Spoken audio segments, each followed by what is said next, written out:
All right, ladies and gentlemen, rather than one of our usual goofy intros, we're just going to play an excerpt from the interview that you were about to hear that we just did with Akram Salhab. The aim is a second Nakba, a second mass expulsion of Palestinians, and the turning of the remainder of the Palestinians who stay here into a tiny minority that live in permanent subjugation. And so, given that reality, expressing solidarity with the Palestinian people is really important in limiting the violence that Israel is able to and does enforce on Palestinians. And I think that anywhere you look in your life in the West, there's places you can take action, make statements, think about different arenas in which you can organize, try and mainstream Palestine. There's lots of different ways that you can work intelligently and with others to have an impact on what's happening there.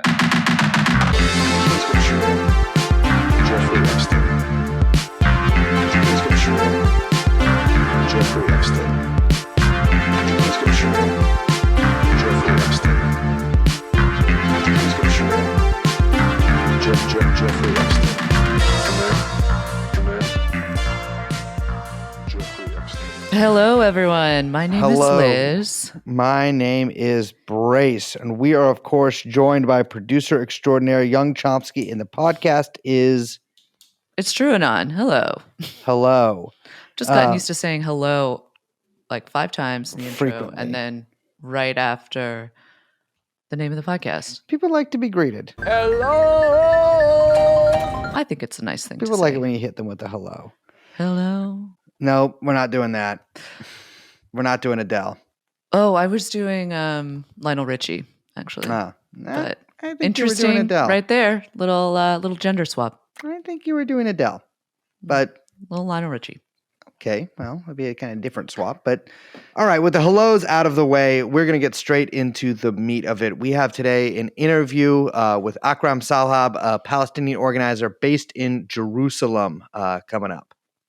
Yeah, and during this, something that Akram said really stuck with me, that maybe we can kind of frame this for our listeners, which he says that Gaza is an object lesson in what happens, and I'm paraphrasing, you're going to hear him say it, not me, but he says Gaza is an object lesson in what happens when you resist Western hegemonic power. And what we're seeing unfold, and what has been unfolding for quite some time in Gaza, is a direct result of that. So maybe we can get into, and he can give us and our listeners some really important historical context for what's going on.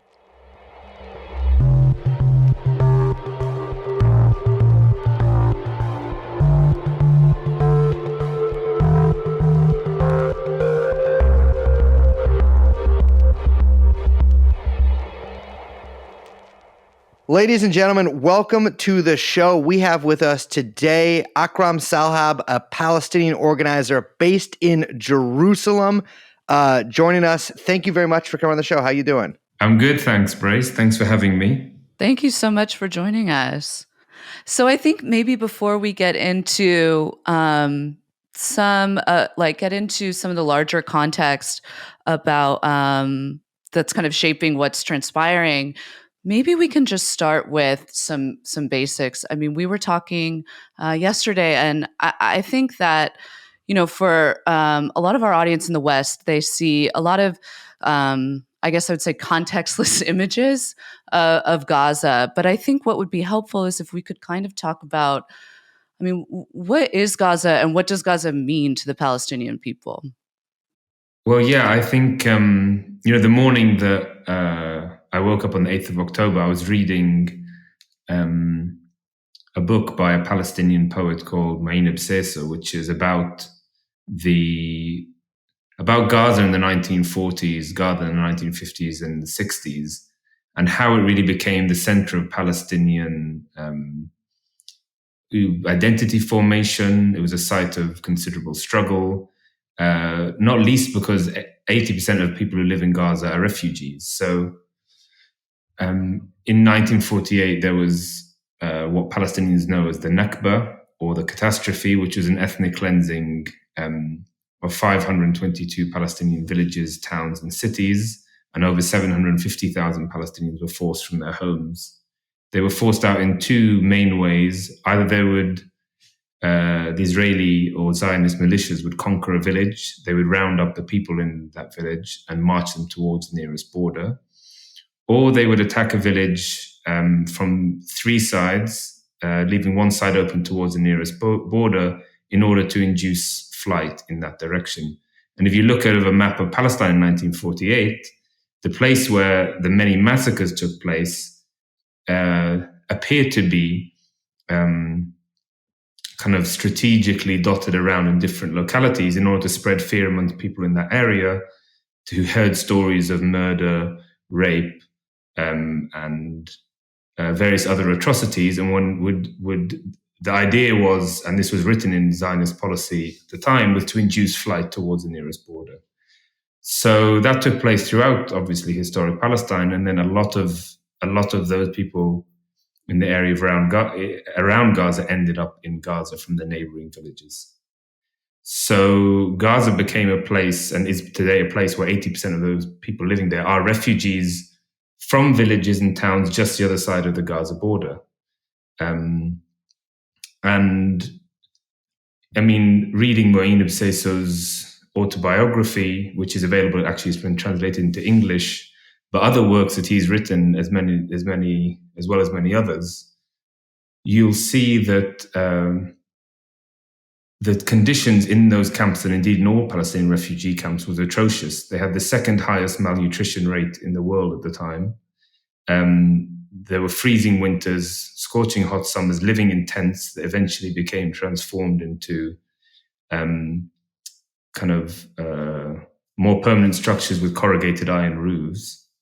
And they describe a hellish existence, living in refugee camps, waiting in queues for food from the United Nations Relief Work Agency, and being turned into a dependent and oppressed population.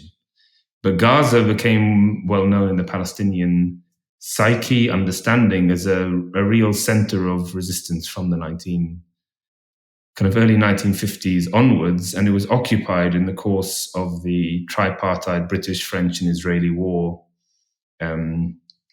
After the president Gamal Abdel Nasser of Egypt nationalized the Suez Canal, these three countries attacked. And in the course of that, Israel occupied Gaza for, I think, a period of 3 months. And many Palestinian writers talk about this, but they say that that period was very formative in creating a Palestinian sense that not that we're separate from the broader Arab nation, because most Palestinians understand that they're Arabs linguistically, culturally, and in ties of family and kinship and solidarity that are very profound, but rather that Palestinians had a particular, and various writers speak about this, Palestinians had a specific role in the vanguard of the struggle to liberate Palestine, and the struggle most keenly of the refugees to return to their homes they could see just over the border. And so Gaza in the 1950s had a very active communist movement. Moeen Abseso, the poet I mentioned, was in fact a member of the Communist Party. Many of what would later become the leadership of Fatah, the leading Palestinian revolutionary movement in the revolutionary period, much of the leadership, Yasser Arafat, Abu Jihad, Abu Iyad, perhaps the three main leaders, were all based in Gaza at one time or another. And so Gaza became associated not just with resistance to kind of Israeli occupation, but also resistance to all of these international schemes that were trying to resettle and resolve the Palestinian question in ways that maintained the unjust status quo. So we're now hearing about, during these massacres taking place in Gaza, about the death and destruction, and the death and destruction is being visited on Palestinians under bombardment today. We're now hearing about an attempt to expel Palestinians to the Sinai. This isn't new. This was a scheme that also existed in the 50s and that Palestinians resisted. After the Israeli withdrawal, there was a UN peacekeeping force that ruled Gaza for a short period of time, but there were huge protests by Palestinians in Gaza refusing this, turning up and pulling down the UN flag, and a boy was martyred, pulling down the UN flag and raising the Palestinian Egyptian flag in its place. So Gaza became this hub, not just of resistance, but of a separate an understanding of the Palestinian specific role, because it was the first time the Palestinians had lived under occupation and had seen in the day-to-day their enemy up close. Yeah. Something you mentioned is that 80% of the people who live in Gaza are refugees. And the issue of refugees with the Palestinian question has been a huge one. And on obviously both the Palestinian side, as Palestinians have been, expelled to Jordan, to Lebanon, to Egypt, and then in sort of these internal, I guess, Bantustans, as you could call them, but these little enclaves of either occupied territory or basically all occupied territory. And something that's, I think, really striking about the situation in Gaza is that, like you mentioned, a lot of these people, their sort of ancestral villages or homes are within, a very short distance from Gaza, but movement and the ability to visit those villages is completely non-existent. And I think that people generally have some idea that like the Gaza Strip is this like area of land, kind of tucked away in the corner of the country between, basically on the border with Egypt and the sea. But it's also been called essentially the world's biggest open air prison. I mean, people can't leave there. I know that there's been some, issuance of work permits and things like that in recent years, but like for the most part, people in Gaza, I think the majority have never left Gaza, right?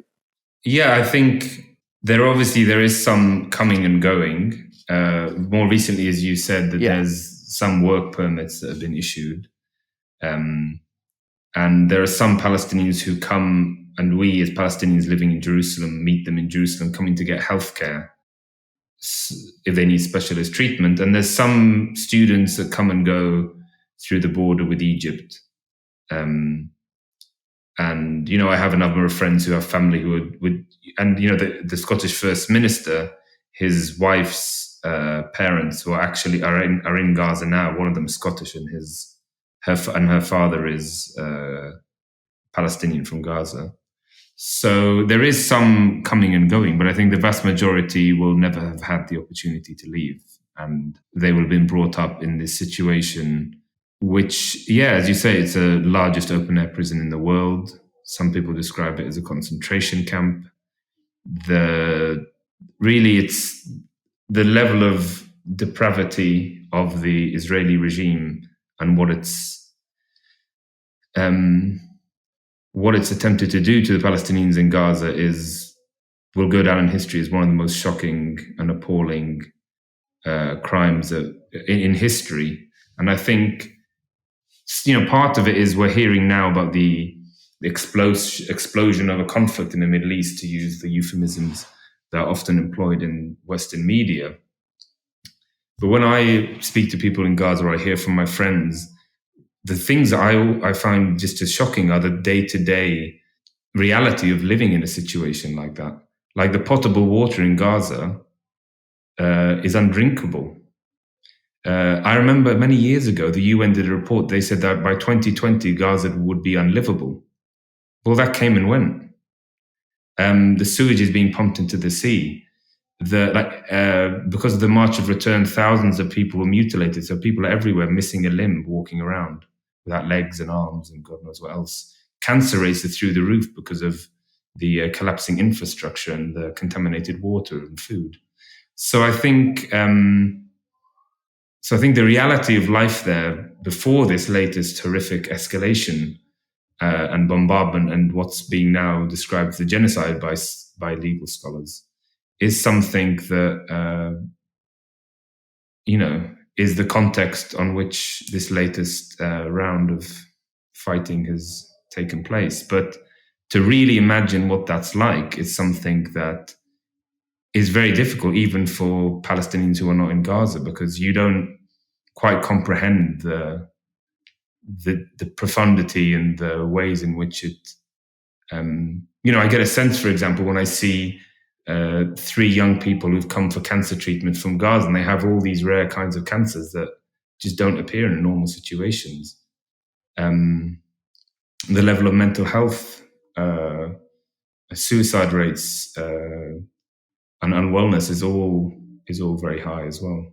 You mentioned the March of Return. I'm wondering if, for our listeners who aren't familiar with that event, if you can explain what happened and what transpired during that. Yes, so after the expulsion of 1948, the main concern for Palestinians who had been made refugees was to return to their lands. Most Palestinians left expecting to return within a period of time, and they took with them some belonging just so they could escape the fighting, including famously their front door keys. And the key in Palestinian culture has become a symbol of the right of return because it's the key to your door, and they expect it to go back within a matter of days, weeks, at most months. And when you read all the literature about the post-1948 period, it's this really painful realization amongst Palestinians that this wasn't going to happen by requesting support from the international community. It wasn't going to happen just by relying on other countries to stand in for them. It was something that they were going to have to take up themselves. But even before Palestinians were able to form into a coherent national liberation movement in the 1960s, the most basic impulse was that Palestinians wanted to return home, and they attempted to do so many times, either on an individual basis. Sometimes Palestinians would cross just to harvest their crops and then come back with them. Other times they would try and return to their villages, and they would be prevented from doing so. And of course, there's a very large number of what they call Palestinian citizens of Israel who literally can go to their villages, but they're not allowed to go back to them. And there's 3 villages in the north on the border with Lebanon that were very cruelly destroyed in the 1950s in front of the villagers who repeatedly tried to return to them. And in Eilabun and some of these other places, they go back and have weddings there. They have summer camps, and they try and reassert their right to return to these villages. So when a Palestinian would be caught returning to his home, they would either be shot on the border. 5,000 Palestinians were shot attempting to do so, shot and killed in the first years post 1948, or they would be rounded up and bussed back to the border. So there's a tradition within more recent Palestinian history of organized marches of return, attempts to cross the border en masse. And there was a famous attempt in 2011 when many people came from the Golan Heights, and there's a video of this kind of mass of people walking down the border, walking to cross the border, and there's all these minefields, and all the Syrians in occupied Golan Heights say to them, there's mines, you need to be careful, and they cross nonetheless because they see Palestine and they just want to be there. And so they try and cross, and the mines don't go off, and miraculously. And one of them gets on a bus and goes to Tel Aviv, and then does an interview with Israeli TV in the middle of Tel Aviv. And he says, "Yeah, I'm come back home," And one of the guys trying to cross was carrying his grandmother, who was very old and frail and wanted to return to her village. So these attempts to return, marches of return, have a tradition within our political practice. And there was one that was organized in 2018 from Gaza, and Palestinians would gather every week. I can't remember how long it went for, but I think it was 6 months, and sometimes tens of thousands of people, in an attempt to walk to the border. And Israeli snipers were positioned on the border and were instructed to shoot in order to shoot off people's limbs, arms, legs. And a few hundred Palestinians died, but many, many thousand more were lost limbs and lost lost legs and arms and so forth. So this was an example of Palestinians having been long instructed by the West to do so, engaging in nonviolent resistance, but the response was brutal suppression. Yeah, I think the issue of return has such a sort of a it's that's what's always sort of struck me as like one of the most kind of like perverse and ugly ironies of the entire situation, because as someone who's Jewish, but I've absolutely, I have no connection to Israel. No one from my family lives there. No one from my family's from that region. Lived in America for a very long time, from Europe before that. But I could get on a plane tomorrow and essentially apply for Israeli citizenship and likely get it.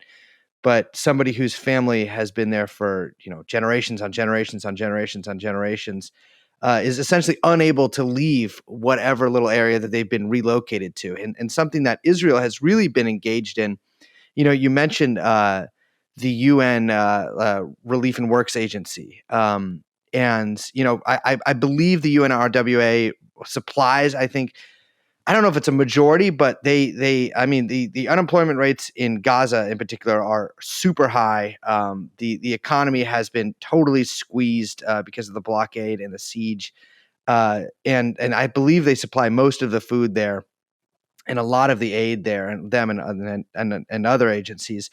But one thing in particular that Israel has really been pushing for on the international level is to essentially redefine a refugee in a very strict context as somebody who was directly themselves in in the 1940s and 1948 kicked out of their village, rather than somebody who was maybe born at any date later than that, which is just really absurd to me. But it's been one of the kind of big political projects of Israel, especially at the UN. Yeah, so I think that that's a really useful point to bring up, because we need to understand the nature of the international system to which Palestinians have been subjected. So after 1948, two agencies were set up to support Palestinians, and this is before the 1951 UN Convention on refugees, which established the UNHCR and the agency that dealt with refugees. But sometimes it's possible to set up specialist agencies. So for the Palestinians, there was UNRWA, the United Nations Relief Works Agency, and there was the UNCCP, the UN Conciliation Commission on Palestine. And UNRWA's role was to provide aid, and the UNCCP was to provide access to what they call international law, access to durable solutions. And a durable solution in international law for a refugee is that they have a voluntary choice. They are allowed to choose whether to return, be resettled in a third country, or rehabilitated where they are. And in all those cases, they're entitled to compensation for lost property, and even lost property if they've fled and their house has been destroyed and so forth. So, I mean, without going into too much detail, there are specific mechanisms within international law for dealing with cases of refugees and internally displaced persons. Now, what Israel has constantly tried to do is, as you say that Palestinians, unless they're directly forcibly expelled themselves, do not constitute refugees. And they've tried to draw a precedent in that in international law, which is not the case. All internally displaced persons are considered internally displaced persons across generations. And in many other cases in the world, that status remains until they have access to a durable solution, until they, as an individual, have a voluntary choice and can make a voluntary choice about where they want to go and what they want. And in the case of Palestinians, the choice of return has been completely denied to them. And that's what they've been struggling for that return.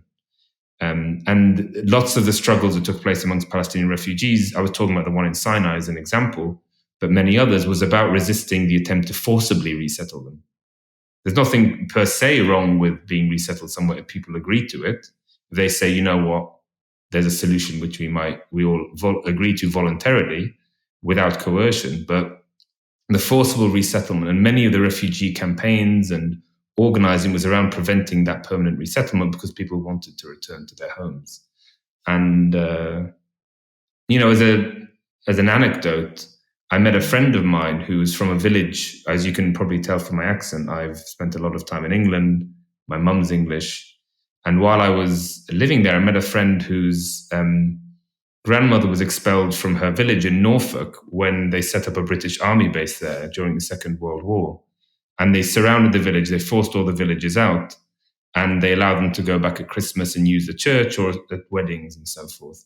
So it's obviously a very different situation. It's not settler colonial.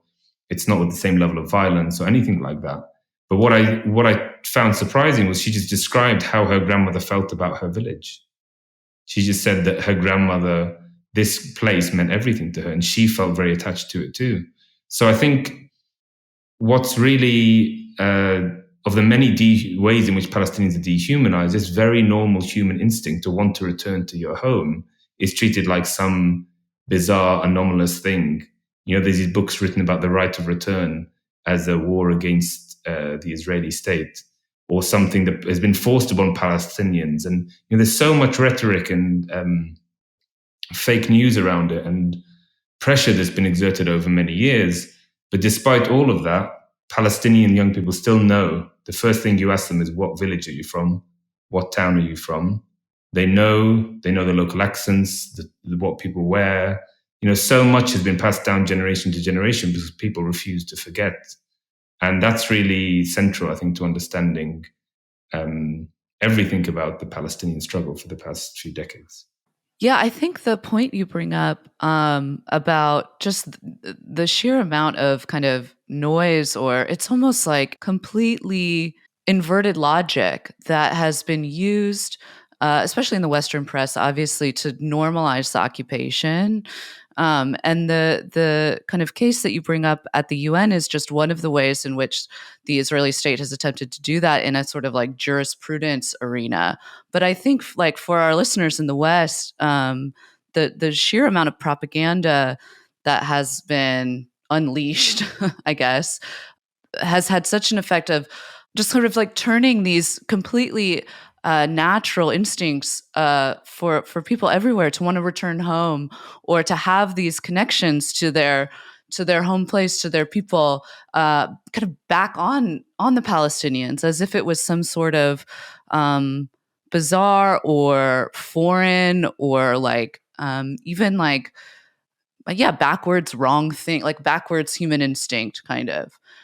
And I think that's just one of the ways in which the occupation has been normalized. But I'm wondering if you can speak to some of the other ways that has been kind of furthered, especially in the Western media.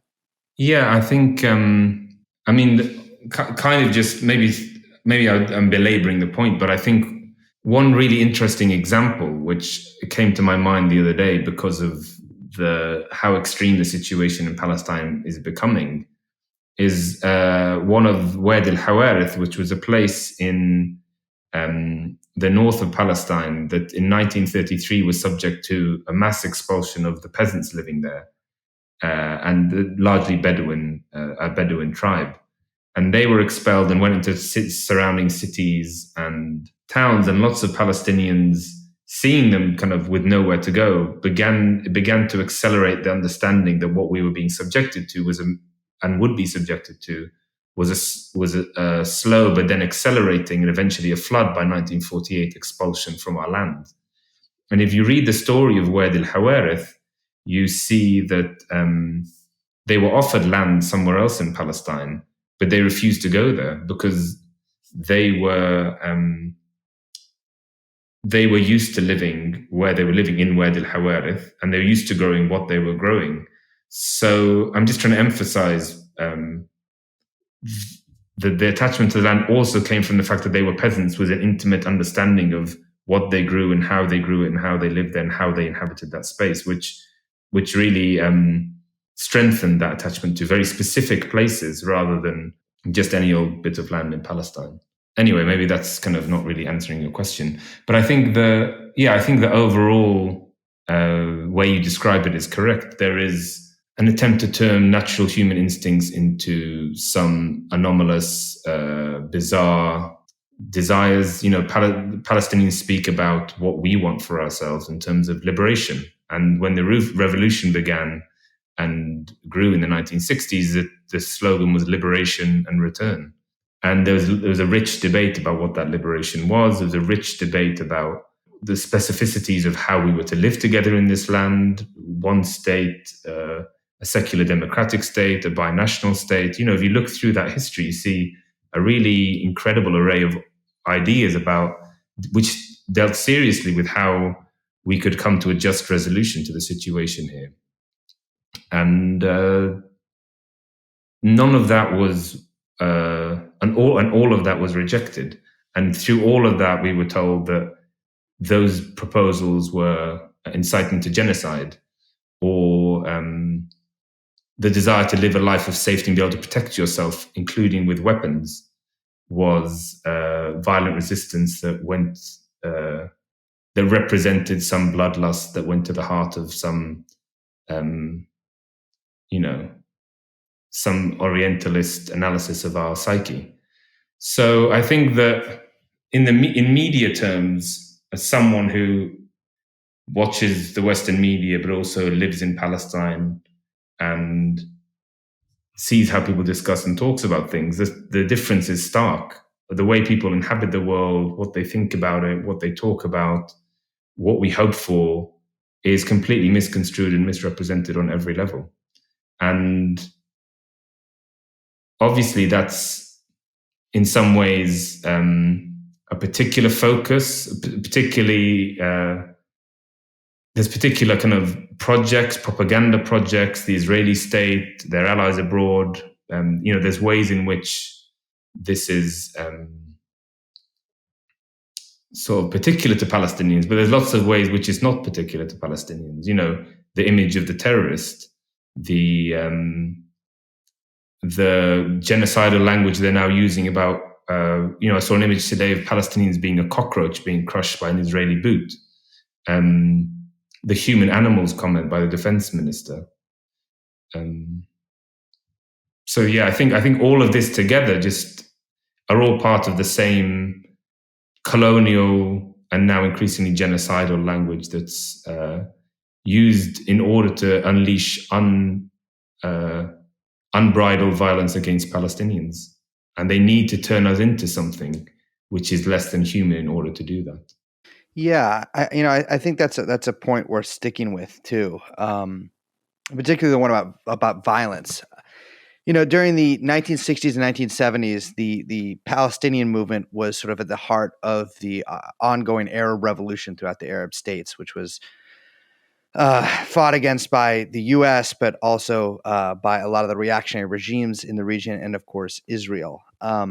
They most of the leaders of the sort of Palestinian national movement were assassinated, or eventually, with the endless peace talks that were mostly mediated by the U.S., but of course in Israel's favor, turned into the situation that we have today. And something that you hear a lot from people who don't know a lot about the situation, and I'll just tell an anecdote from here, is that there is this sort of flattening of the Arab.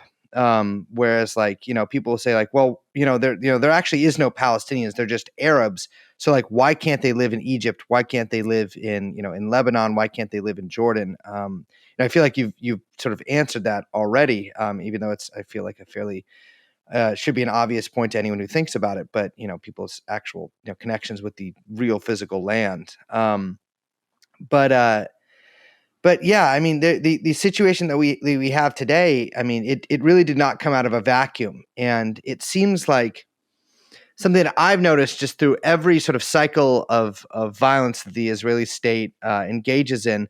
There's sort of this amnesia where the press and a lot of sort of the commenters on it will basically just act like the history of the region is the Palestinians acting up in one way or the other, and the Israelis having to reluctantly put down this this violent child, is sort of as the way they portray it. But the situation that has been erupting over the last week is not coming out of a vacuum. And I'd like to ask about what were some of the incidents that essentially led up to what's happening this week.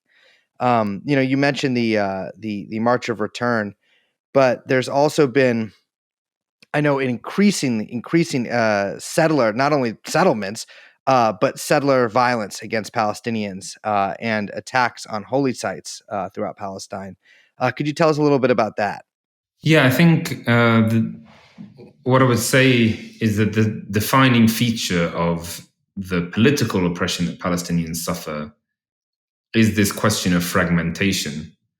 When people were expelled from their homes in 1948 and in 1967, and in virtually every single day since then, what Palestinians refer to as the ongoing Nakba, one of the effects that had was not only to expel people from their homes, was to fragment us geographically from one another, on all the borders and in refugee camps on the border states with Palestine or expelled further afield, and also to fragment us politically and to divide us up into lots of separate peoples. And what the revolution was able to do for a period of time was bring us together in a single national movement that was able to wage the struggle for liberation. But that fragmentation is really at the heart of so much of the way that the Israeli regime focuses on Palestinians. It allots different sets of rights to different people. If you're a Palestinian citizen of Israel in 1948 Palestine, you have a passport, but you still get land confiscated, but you're denied many other rights. If you're in the West Bank, you have a different ID card. If you're a Gaza, you have a different ID card. But also you're subjected to different forms of violence. They operate within the same aim, the maximum amount of land with the minimum number of Palestinians on that land, but they operate in slightly different ways. And I think what Gaza has intended to be since 2007, when Hamas took power after it was elected in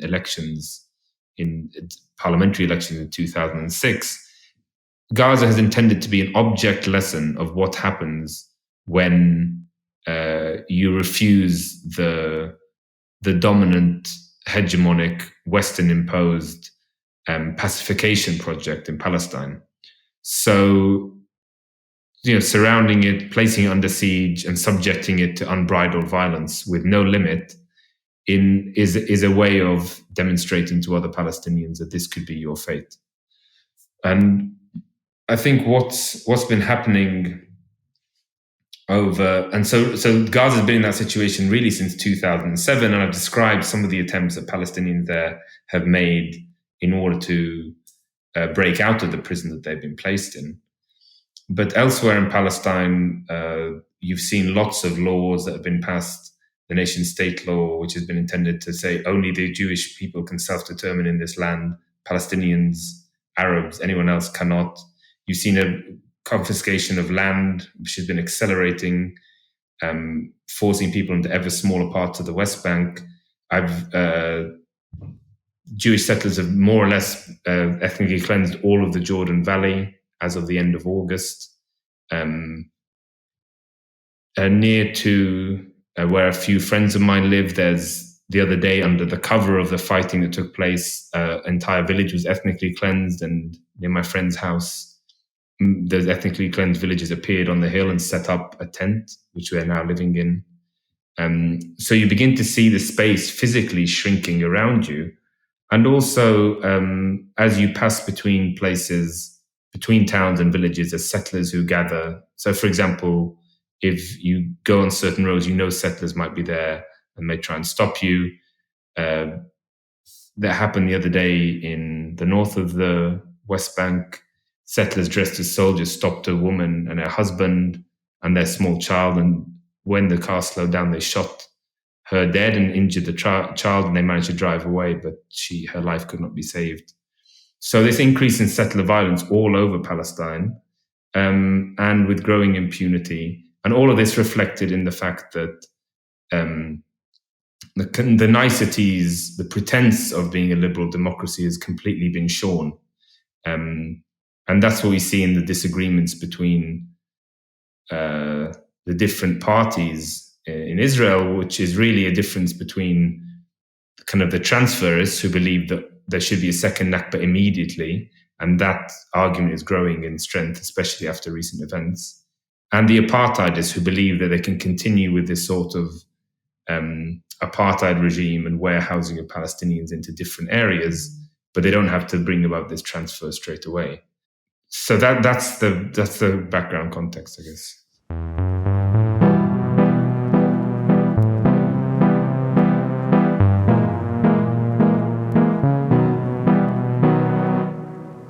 You mentioned the increasingly genocidal rhetoric coming from, I don't know, I guess the furthest right. It's hard to kind of describe how right-wing the Israeli government is. And it's all sort of right-wing. Even the non-right, technically right-wing parts are very right-wing.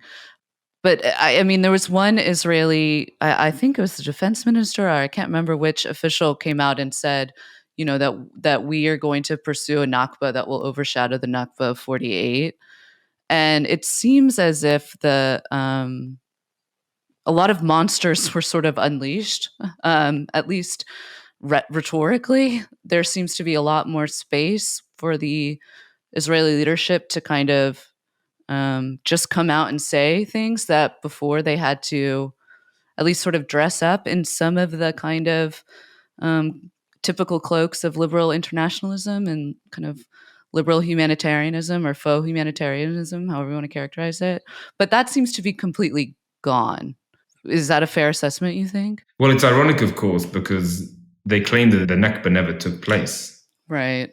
So, and I find this remarkable as a student of history, the extent to which the very well evidenced, easy to verify reality of what took place against Palestinians in 1948 was completely denied and ignored and marginalized. And it was only at a certain later point that it broke into the mainstream of kind of Western academia, but it was denied point blank, or it was said that the Palestinians left of their own accord and so forth.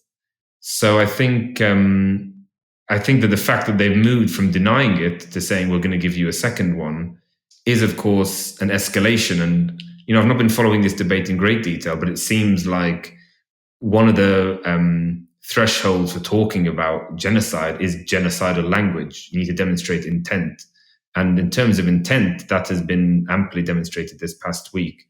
But of course, there's a long history of Palestinians being spoken about in dehumanizing terms. Monkeys, pigs, and all kind of manner of other animals. And even in general terms, I think Ehud Barak said we are a island in a jungle. Our culture, our history, everything desecrated and denigrated. So I think what's perhaps significant about this latest round is that it's taking place in the context of this horrific massacre and genocidal intent in Gaza at the moment. As someone who's heard this language used about Palestinians for many years, I guess I've not been so worried about being called a dog or a pig or a monkey, or being told that my culture and my history is that of savages, so much as we've been concerned with the fact that Israel has been undertaking actions of ethnic cleansing throughout all of that period of time. So in many ways, the rhetoric part of it was the least of our worries. But now I think why that rhetoric becomes so important is because they're saying it in a way that they didn't do on the side only in the Hebrew media so that they spoke to an internal audience, but they weren't actually happy that the West knew it. They seemed to say it very openly in English to a Western audience. And for me, that represents not only the quote unquote rightward shift of the Israeli government, but it also reflects the extent to which the apartheid regime feels that it can get away with that. And if you look at the support that the West is giving, they've just sent the US has just sent a second aircraft carrier, and the British Navy has sent 2 destroyers. the extent and in public rhetoric, not popularly, but at least in the media and amongst politicians, there's complete closing of ranks in support of Israel's massacres that are taking place now. And so I think they're able to say all this stuff because they're saying it and nobody's responding to it. And it's that it's that complicity of Western states that enables them to be so brazen. And so I think it's more useful as a measure of what they think they can get away with and how far the rot has sunk in, these colonial and imperial states in their kind of lack of any desire to conceal their colonial crimes. Yeah, I mean, sort of back to the subject of, I guess, protest that we were kind of talking about a little bit with the March of Return. One thing you hear a lot from a lot of Western leaders is that, Palestinians, they need to engage in this sort of Gandhian nonviolence, which I've seen the word Gandhian written, I think, more times this week than I think I ever have in my entire life combined. But one of the things that it gets dropped in that is that there is essentially, I mean, from my outside view at least, I'm not really sure what people could do because, I mean, now as a result of this past week, they're actually criminalizing protests in other countries. In France and England, they're talking about criminalizing even flying the Palestinian flag, but within Palestine itself. It's almost impossible because you'll be treated essentially the same as a vibe, somebody who takes up arms as somebody who maybe marches or has a nonviolent protest or something like that. But it's really I think what strikes me as just so mind-blowingly fucked up is that there's almost this lie that there's still a two-state solution that's going to happen if only the Palestinians would behave themselves. But the Israeli government has acted in the exact opposite direction for the entirety of its history, but really for especially in the past few decades, with the issue of settlements.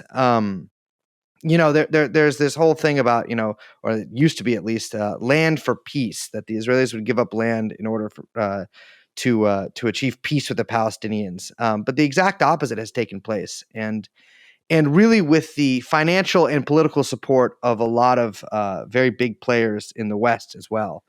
You live in East Jerusalem. How does this just look on the street there? How is this for the average person living there? How does this affect them? I mean, I think, it's always useful when talking about Palestine to think of other examples and instances, either contemporary or historical, where similar processes have taken place and similar responses have been elicited from those who are under colonization. So, I'm a bit of a history geek, so that's why I keep trying to bring that in at every juncture. So I hope your listeners forgive me for that. But this is something that's happened. And I remember when I was reading about the Haitian Revolution, and there was a French commissioner who came, and when he was sent back to France against his will, the last thing he told the slaves was, anyone who comes to take your weapons from you, they mean to take away your freedom.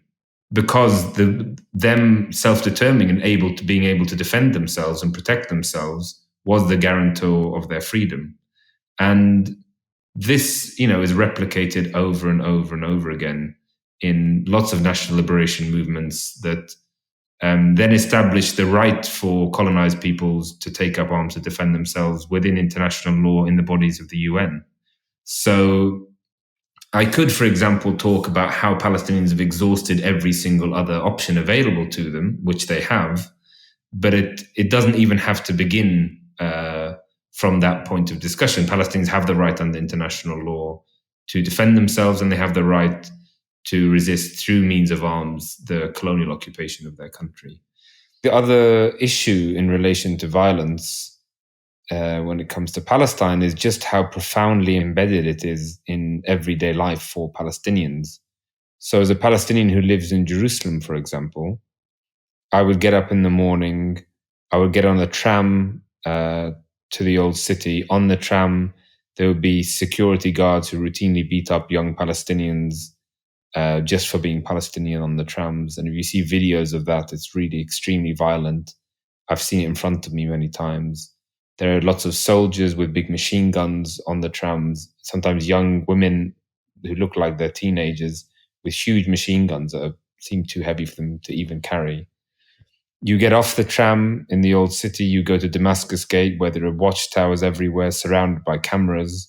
You see soldiers sometimes harassing salespeople, old women who are selling fruit and vegetables by the door of Damascus Gate. Sometimes you walk along, you get to Shara al-Wad, which is within the old city, and then there are policemen with body cams who stop and search you.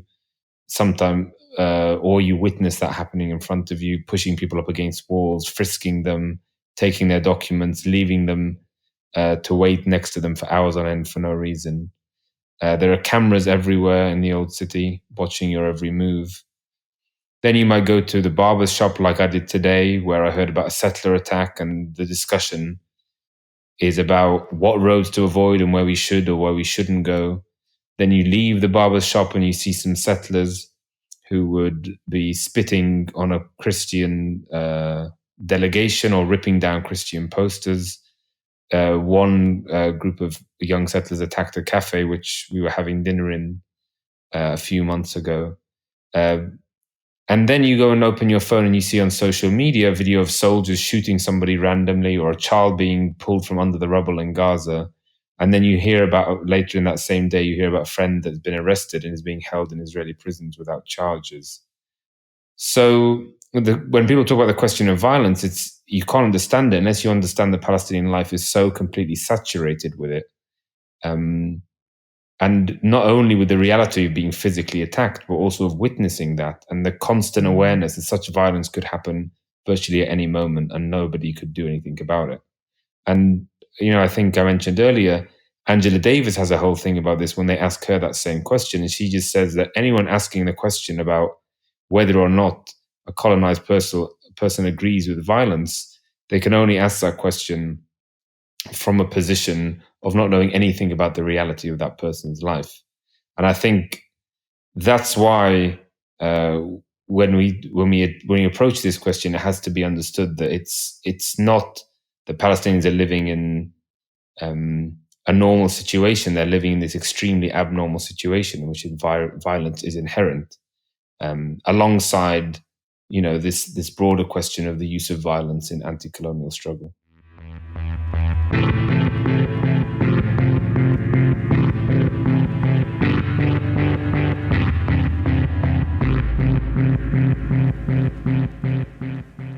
I definitely think that we've seen that flattening in action this past week in Western media, and it's obviously provided a lot of cover for what has been the Israeli response.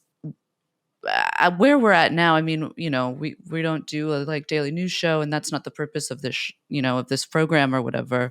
But as we're looking towards the next week, the next couple weeks, I mean, how does the situation look to be unfolding? I mean, that's such a broad and kind of terrible question to ask, but what is your sense of how the next coming weeks are going to look? Yeah, I think what will determine the outcome of the next few weeks is really something that depends on how people can stand in solidarity with Palestine and how much we can mobilize to place pressure on the Israeli regime.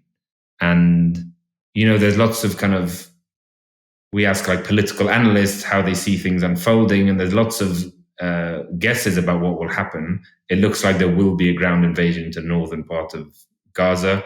It looks like there's an attempt to expel Palestinians from the entirety of Gaza into Sinai. Most Palestinians do not want to go because they understand that when you flee Israeli violence, that your refugee, your status as a refugee is not temporary. It will just be forced further and further away from Palestine in even worse conditions in the Sinai desert. And there's a question, of course, about whether there will a northern front will open and what kind of engagement there will be from other potential parties to the conflict. But the other factor, and at moments like this, it becomes very crucial, is that Israel, in undertaking these crimes, is constantly measuring how much they can get away with. So there was a news item on Channel 12 of Israeli Channel 12, where they were showing the demonstrations happening all around the world and seeing that public opinion in the West and elsewhere was turning against them. And that was something that they began to say, okay, well, there's going to be a kickback and there's going to be pressure on us. So we need to try and get as much murdering done as quickly as we can. And if you remember in 2008 and 2009, that's precisely what they did before Obama came into office. They bombed Gaza right up until his inauguration as a way of saying, see, we can do whatever we like, but like we're in control by letting you have your inauguration without the bombing unfolding in the background. So there's constantly this measuring of how much they can get away with and where the solidarity and pressure is on them is at. And I think that's where your listeners and anyone can be doing something about it. And the reality is that Israel is a creation of the West, that it exists because of Western material, military support, and that penetrates into lots of different elements of everyday life that people in workplaces will experience. And, you know, one of the calls that has come out from Palestinian trade unions, for example, is saying that we need to stop manufacturing arms and delivering arms. We need to make sure that if a ban won't be brought in on a government level, which seems very unlikely somewhere like the US, which provides Israel with, I think, more than 80% of its weapons, then that can be brought in popularly and people can take action on all kinds of different levels, particularly in trade unions, to say that we're not going to give you the means by which to commit your massacres. So that's all to say that it really depends on what is done in the next few weeks will be measured minute by minute by the Israeli regime. Yeah, I think that it's important for us to kind of just reiterate what you just said or hone in on that. I think after, I mean, I'll just speak for a lot of people in America, I think, and especially in the left in America, there's a sort of disillusionment in terms of protest or calls to action or how to kind of, where and how to best show support or, line up in solidarity, particularly with, international causes and in the sense that the Palestinian cause. And I think that the sort of window that you're speaking to that we're sort of all working in is really key for people to understand, because there really is a kind of short window of opportunity here in which the West can make it so basically a PR nightmare for Israel to act with further impunity. The stronger and stronger the response out of the West is.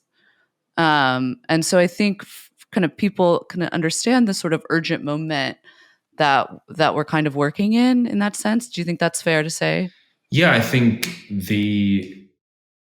anyone watching on their television screen can see the reality of what's already happened, and they can see the reality of what's going to happen, which is the deaths of thousands and thousands more people, the continuing bombardment of hospitals, the continuing bombardment of schools and mosques, the war crimes and crimes against humanity that are being committed on a daily basis, and the complete destruction and leveling of Gaza. And at the same time, the politicians in Israel have been talking for a very long period of time about a second Nakba. And that's been evidenced in the fact that they're distributing, they say, up to 10,000 rifles to settlers. I thought they were already armed, but apparently not enough.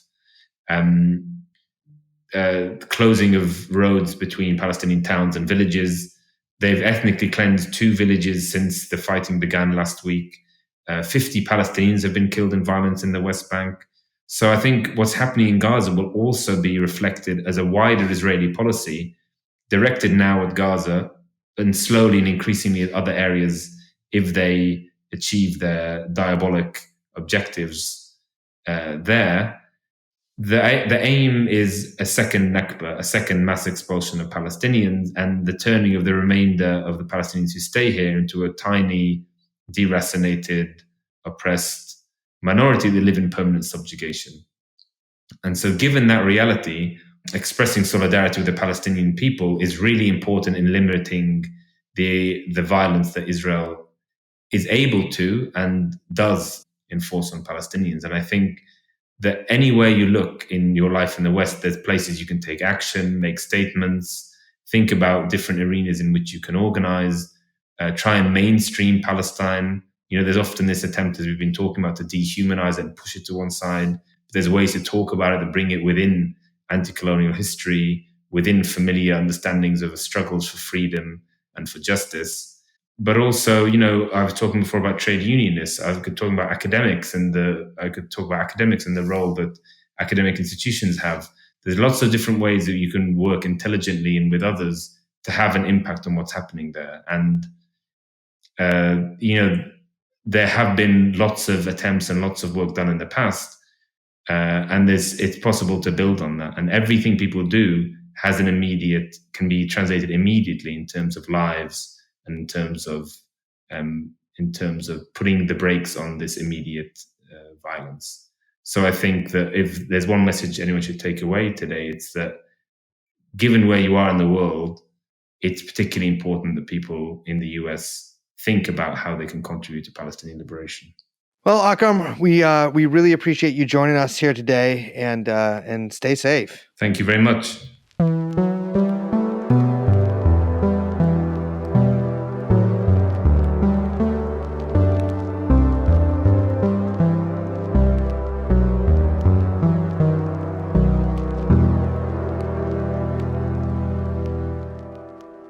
I sort of mentioned this during the interview to him, but something that whenever talking to anyone in Palestine or from Palestine, it does just always strike me as the most fucking insane thing in the world. That in Akram's case, for instance, like I could go to Israel tomorrow, and in a very short period of time, basically be able to legally shoot a ton of people that live there. Or to dispossess them of their house or anything like that, and like have full, complete rights to vote or to work or anything like that. And I can't read a sentence in Hebrew or anything like that. It's just it's astounding to me. Yeah, I don't know where I'm going with that. I'm just thinking about it. Yeah. Well, ladies and gentlemen, I guess we should end the episode. My name's Liz. My name, of course, as always, forever, Brace Belden. We have with us today, as always, forever, Young Chomsky. And the podcast is called TrueAnon. We'll see you next time. Bye-bye. Jeffrey Epstein. Jeffrey Epstein.